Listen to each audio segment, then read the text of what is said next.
একটা প্রশ্ন যেটা ভাবলে আজও অস্বস্তি হয়। কিভাবে একজন মানুষের ব্যক্তিগত ঘৃণা লক্ষ লক্ষ মানুষের পরিকল্পিত হত্যার কারণ হয়ে দাঁড়ালো? চলুন এই ব্যাপারটা একটু তলিয়ে দেখা যাক। এই প্রশ্নটাই কিন্তু আমাদের পুরো আলোচনার কেন্দ্রবিন্দু। আর হ্যাঁ, এটা শুধু একজন স্বৈরাচারীর গল্প নয়। এটা আসলে সেই গল্প যেখানে সাধারণ মানুষের অবহেলা, অজ্ঞতা আর উদাসীনতা এগুলোই যে কোনো আর্মির চেয়েও ভয়ঙ্কর অস্ত্র হয়ে উঠেছিল।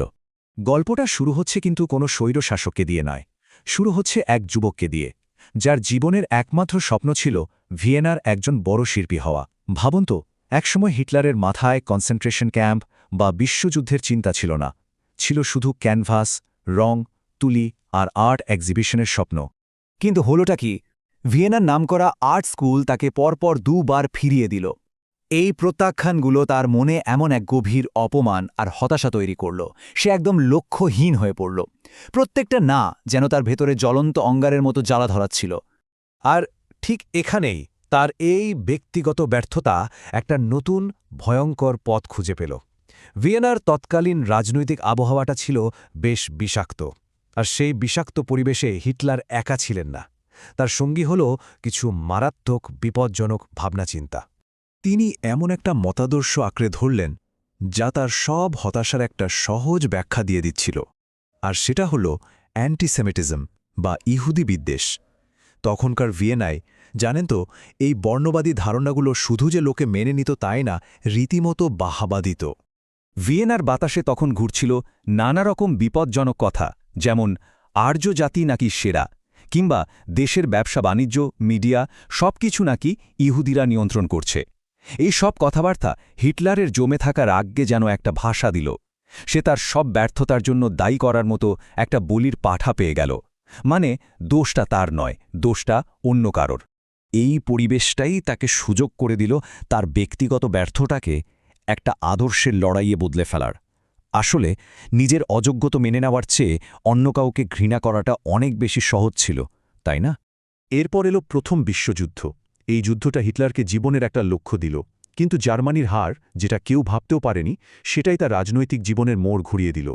১৯১৮ সালে জার্মানি যখন সারেন্ডার করল, হিটলার কিছুতেই এটা মানতে পারছিলেন না। তার মনে হচ্ছিল এটা কোনো সামরিক পরাজয় হতেই পারে না। আর তখনই জন্ম নিল এক ভয়ঙ্কর মেথ, পিঠে ছুরি মারার গল্প।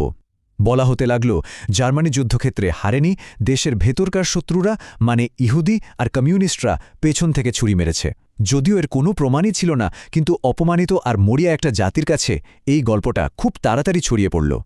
এর ওপর আবার ভার্সাই চুক্তির অপমানজনক শর্ত, বিশাল অঙ্কের ক্ষতিপূরণ, দেশের অংশ হারানো।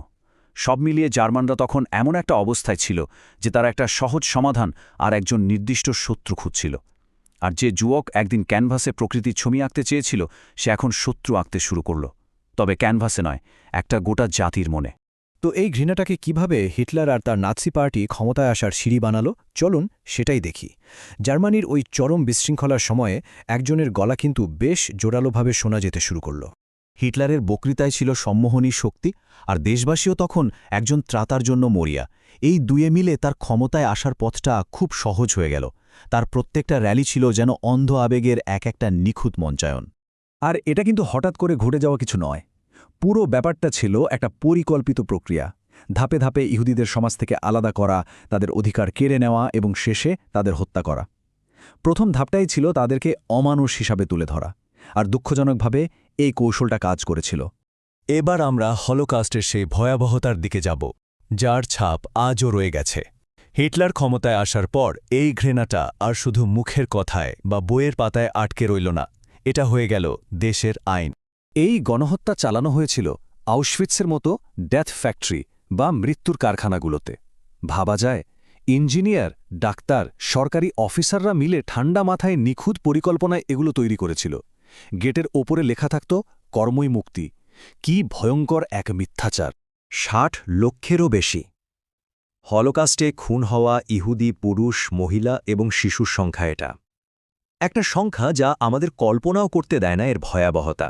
হলোকাস্টের ক্ষতগুলো ছিল এতটাই গভীর যে তার দাগ আজও মোছেনি। ১৯৪৫ সালে যুদ্ধ শেষ হলেও যারা বেঁচে ফিরেছিলেন তাদের মনের যন্ত্রণা কোনোদিন শেষ হয়নি। তাদের সংস্কৃতি, ভাষা সবকিছু প্রায় ধ্বংস হয়ে গিয়েছিল। এই ঘটনাকে মনে রাখাটা তাই শুধু ইতিহাস পড়া নয়, এটা ভবিষ্যতের জন্য একটা দায়িত্ব। কারণ ঘৃণা, জানেন তো, পুরোপুরি কখনো মরে না, ওটা শুধু লুকিয়ে থাকে, নতুন কোনো রূপে ফিরে আসার সুযোগ খোঁজে। এই ইতিহাস তাই আমাদের একটা কঠিন প্রশ্নের সামনে দাঁড় করিয়ে দেয়। আমরা কি নীরব থাকব, নাকি এই স্মৃতিকে বাঁচিয়ে রাখব? এই সিদ্ধান্তটা কিন্তু আমাদেরই নিতে হবে।